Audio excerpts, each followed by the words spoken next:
রান্না আমার হয়েই গেছে। সকাল থেকে কিন্তু রান্নাঘরে সেই ঢুকেছি, একবারে টিফিন করে নিয়ে রান্না করে তারপরে বেরোই। 1টা বাজে এখন, রান্না পুরো কমপ্লিট। যেহেতু বড় মশাই আছে তার জন্যে একটু বেলা করে রান্না বসিয়েছি, না হলে তো আমার সকাল 4টার সময় রান্না করি, 6টার সময় হয়ে যায় রান্না। তাই কী কী রান্না করেছি সেগুলো তো একটু শেয়ার তো করি। দেখছি যেটা না হলে চলবে না, একদম ভাত, গরম ভাত একদম ধোয়া উঠছে, ভাত করে নিয়েছি।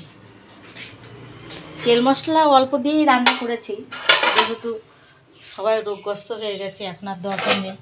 আর এটা হচ্ছে রুই মাছের ঝোল করেছি একদম জিরের ভাজা গুঁড়ো দিয়ে, জিরে ভেজে রেখে যে গুঁড়োটা করে সেইটা দিয়েই করেছি, আর কাঁচা লঙ্কা দিয়ে করেছি।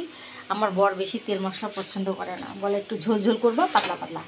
কিন্তু আমি আবার বেশ কষিয়ে খেতে ভালোবাসি, কিন্তু কষানো খাওয়া আমার বড়, আমার কিন্তু খাওয়া বাড়ে, কিন্তু আমি করি, কিন্তু কষিয়ে বেশি রান্না করি সেটা তো দেখাই আমি, তাই না?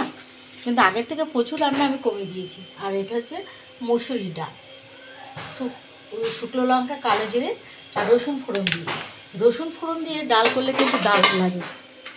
ডাল করলে তো ভাজা লাগবেই। এই যে এটা হচ্ছে উস্তে ভাজা, উস্তে আজকে আর ভাতে সেদ্ধ দিইনি। আর এটা আলু ভাজা, আলু ভাজা মেয়ে খাবে, মেয়ে আলু ভাজা খাবে, আমি কিন্তু আলু ভাজা খাবো না। আর এটা মাছ ভাজা তো রাখি। আর বেশি করে রসুন, পেঁয়াজ, কালো জিরে ফোড়ন দিয়ে নোটে শাক করেছি। এটা হচ্ছে সবুজ নোটে শাক থাকে না, সেই নোটে শাকটা করেছি। এটি দিয়ে দুপুরে খেয়ে নেব। এইটাই ছিল আজকে আমার রান্না বান্না। তাহলে তোমরা কে কী রান্না করেছো আমাকে জানিও, তাহলে আবার দেখা হবে।